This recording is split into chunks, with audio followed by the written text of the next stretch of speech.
You'll need to jack up the car and remove the wheels, then loosen the brake caliper bolts. If you just want to replace the pads, loosen the lower caliper bolt and flip the caliper up. Then you can remove the pads.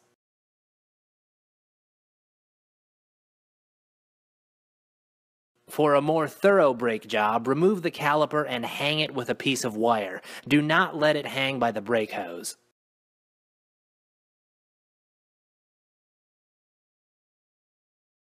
Next, you need to remove the brake caliper bolts. They have factory thread locker on them, so it takes a good bit of torque to get them out.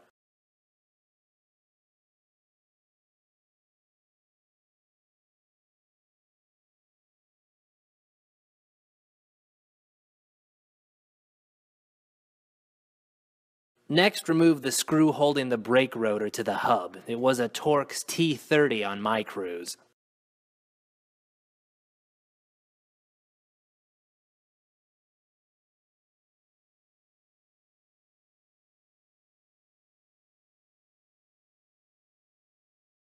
While you have the rotor off, make sure to clean any rust off the hub. Next, install the rotor and the screw that holds the rotor to the hub.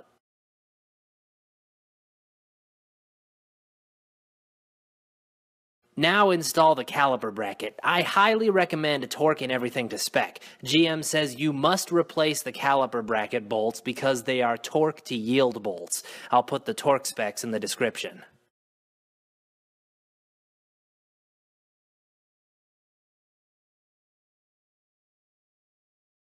Compress the piston back into the caliper next. Make sure you don't overflow the brake master cylinder. It's a good idea to remove some fluid from the master cylinder before doing this if the master cylinder is full.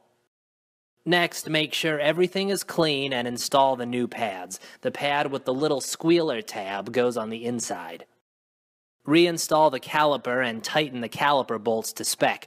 Then reinstall the wheels and tighten the lug nuts. Then pump the brakes so the pads are in contact with the rotor, and you're done.